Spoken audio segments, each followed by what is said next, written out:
Hi hello నమస్తే welcome back to our channel. ఏం చేస్తున్నారండి?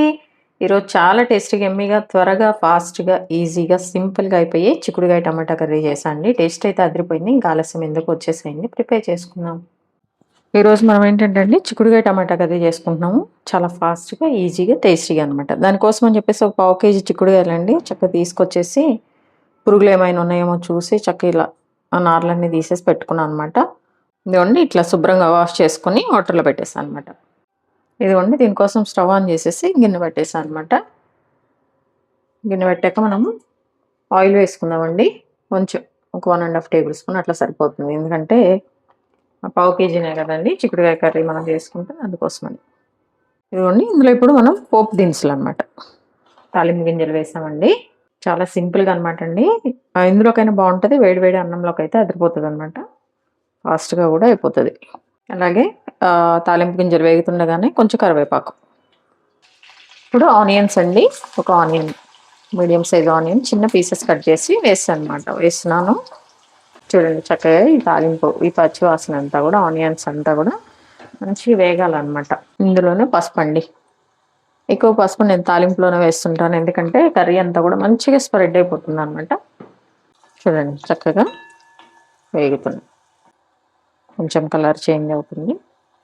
ఇప్పుడు ఏంటంటే మనం ముందుగా శుభ్రంగా చూడండి చక్కగా క్లీన్ చేసుకొని వాటర్లో పెట్టుకున్న చిక్కుడుకాయలు అనమాట వేసేయటమే. కొంచెం నేను పెద్దగానే పీసెస్గా ఉంచుతానండి, ఎందుకంటే ఆ చిక్కుడుకాయ ఇట్లా తింటే మనకు అదొక ఫీల్ వస్తుంది అనమాట. చక్కగా చిక్కుడుకాయ కాయ తిన్నామన్న ఒక ఫీల్. గెనుపు చెక్కుళ్ళు అంటారు కదా, పల్లెటూరులో బాగా దొరుకుతాయి అవి అనమాట. అట్లా ఆ ఫీల్ వస్తుందండి. మంచి చిన్న పీసెస్ చేసుకున్నాం అనుకో నాకు ఏదోలా అనిపిస్తుంది. అందుకే ఎప్పుడు చిక్కుడుకాయ కర్రీ చేసినా కొంచెం నేను పెద్ద పీసెస్ కానీ తుంచేసుకుంటా ఉంటాను అనమాట. చూడండి చిక్కుడుకాయలు వేసాం కదా, మంచిగా వీటిని కలిపేసేయాలి. ఈ చిక్కుడుకాయలు త్వరగా అయిపోతాయండి, కొంత టైం టేకింగ్ ఏమి ఉండదు. ఇందులోనే మనం ఇందాక తీసుకున్నాం కదా టమాటో, ఈ టమాటో పీసెస్ కూడా యాడ్ చేసుకోవాలన్నమాట. ఇదిగోండి ఇప్పుడు టమాటాని యాడ్ చేసేస్తున్నాను అనమాట. టమాటా వేసాక కూడా అండి మనం కొద్దిసేపు అయితే మనము దీన్ని కుక్ చేసుకోవాలండి. ఇదిగోండి టమాటాలు వేసాం కదా, ఇవి కొంచెం పచ్చివాసన అంతా పోవాలన్నమాట. చూడండి ఇలా మనము మూత పెట్టేద్దాము. మూత పెట్టేసి ఒక 2-3 మినిట్స్ అట్లా ఉంచేద్దామండి. ఇదిగోండి కొంచెం మాడకుండా మనము చక్కగా ఈ ఆయిల్లోనే దీన్ని ఫస్ట్ కుక్ చేసుకోవాలన్నమాట. పచ్చివాసన అంతా కూడా శుభ్రంగా వెళ్ళిపోతుందండి, అప్పుడే బాగుంటుంది అనమాట. లేకపోతే కొంచెం తినేటప్పుడు పచ్చి పచ్చిగా అలా ఉంటుంది అనమాట, అందుకోసమని. ఇదిగోండి ఇప్పుడు మనము ఉప్పు కారం వేసేద్దాము.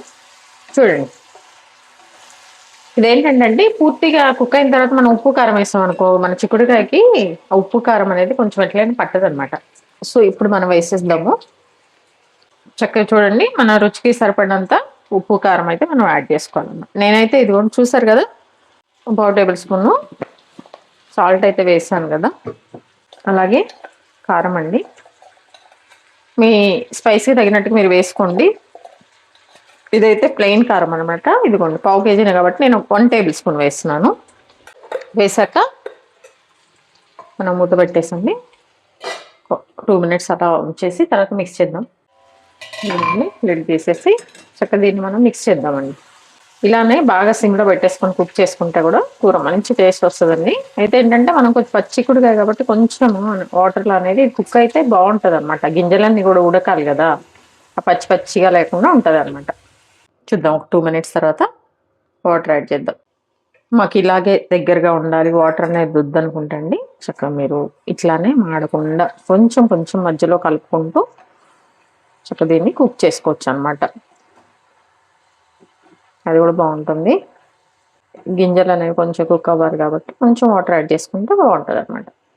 ఇవ్వండి ఇప్పుడు నేనైతే కొంచెం వాటర్ యాడ్ చేస్తున్నాను, ఎక్కువ కాదండి కొంచెమే. చూడండి ఒక చిన్న గ్లాస్ అట్లా అంతే యాడ్ చేసేసి చక్కగా మనం మూత పెట్టేసి అలా వదిలేసేయాలన్నమాట. మీడియం ఫ్లేమ్లో పెట్టుకోండి, లేదంటే సిమ్లో పెట్టుకుంటే ఆ గింజలు అవన్నీ కూడా బాగా కుక్ అయిపోతాయి. మీడియం ఫ్లేమ్లో ఇలా మనం ఒక 5 మినిట్స్ వదిలేయాలి. ఇప్పుడు ఒకసారి ఉప్పు కారం చెక్ చేసుకోండి, ఏదైనా తక్కువైతే మనం యాడ్ చేసుకోవచ్చండి. అంతే, ఒకసారి మనము ఈ గింజ ఉంది కదా మన చిక్కుడుకాయ గింజ చక్కగా కుక్ అయిందో లేదో ఒకసారి చూసుకోండి. చూడండి టమాటా కూడా మంచి సాఫ్ట్గా అయిపోయి పైన పీలు కూడా వచ్చేస్తుంది అనమాట. ఇంకొక 2 మినిట్స్ ఉంచితే సరిపోతుందండి. ఈ గింజ కూడా కొంచెం కుక్ అవ్వాలన్నమాట మన చిక్కుడుగాయ. ఇదిగోండి చక్కగా మన గింజ లోపల ఉన్న గింజలు కూడా మంచిగా కుక్ అయిపోయినాయి అనమాట. కర్రీ కూడా వాటర్ అంతా కూడా దగ్గరికి వచ్చేసి ఆయిల్ వదిలేస్తుందండి. ఇంకా అయిపోయింది అనమాట, రెడీ అయిపోయింది కర్రీ. దీనికి ఏంటంటే లాస్ట్లో కొంచెం కొత్తిమీర అనమాట శుభ్రంగా వాష్ చేసుకొని పక్కన పెట్టుకున్న చిన్న చిన్న కొత్తిమీరని కట్ చేసేసుకొని వేసుకోవాలన్నమాట. ఈ కొత్తిమీర అనేదండి ఆప్షనల్. కొంతమంది వేసుకుంటారు, కొంతమంది చిక్కుడుగాయకి వేసుకోరు. ఇష్టం ఉన్న వాళ్ళు వేసుకోండి, ఇష్టం లేని వాళ్ళు స్కిప్ చేసేయండి. చక్కగా మనము దీన్ని అంతటినీ ఒకసారి మిక్స్ చేసుకొని స్టవ్ ఆఫ్ చేసుకోవడం అండి. చక్కగా వేడివేడి అన్నంలో తింటే అదిరిపోయే చిక్కుడుగాయ కూర వెరీ ఫాస్ట్గా టేస్టీగా ఎమ్మీగా రెడీ అయిపోయింది అనమాట. మీకు ఇంకా ఈ వాటర్ కూడా వద్దు, ఇంకా మాకు కొంచెం దగ్గర రావాలనుకుంటే కనుక కొంచెంసేపు మీరు కుక్ చేశారంటే ఆటోమేటిక్గా వాటర్ అంతా కూడా ఎలాబరేట్ అయిపోతుంది, కర్రీ కూడా దగ్గరకు వస్తుంది అనమాట. అంతే అండి. చూడండి మన చిక్కుడుగాయ కర్రీ రెడీ అయిపోయిందండి. చక్కగా ఇలా చిక్కుడుగాయలు ఆకులు ఆకులుగా చాలా బాగుంది కదా. స్టవ్ ఆఫ్ చేసేద్దాం. ఈ చిక్కుడుగాయ కర్రీ అండి చక్కగా మన పాతకాలంలో పాత పద్ధతిలో చేశారనమాట. జస్ట్ ఉప్పు కారం వేయటమేనండి. టేస్ట్ అయితే అదిరిపోయింది. చక్కగా కొత్తిమీర అనేది నేను యాడ్ చేశాను, అప్పట్లో అయితే వేసేవాళ్ళు కాదు. టేస్ట్ అయితే చాలా బాగా వచ్చిందండి. వేడివేడి అన్నంలో అదిరిపోతుంది. అలాగే చపాతీకి కానీ దేనికైనా మనం పెట్టేసుకొని తినేయచ్చు అనమాట. మీరు కూడా వీడియో అంతా చూసిన తర్వాత ట్రై చేయండి. ట్రై చేశాక ఎలా వచ్చిందో కామెంట్ బాక్స్లో తెలియచేయండి. అలాగే మీ విలువైన సమయాన్ని కేటాయించిన వీడియోస్ చూస్తున్నందుకు మీ అందరికీ నా ధన్యవాదాలండి. మీకు నచ్చినట్లయితే లైక్, షేర్, సబ్స్క్రైబ్. చూస్తున్నారు కానీ ఎవరు సబ్స్క్రైబ్ చేసుకోవట్లేదండి. Please do subscribe. హెల్తీగా కుకింగ్ చేసుకుందాం, మన ఆరోగ్యాన్ని మనం కాపాడుకుందాం. Thank you.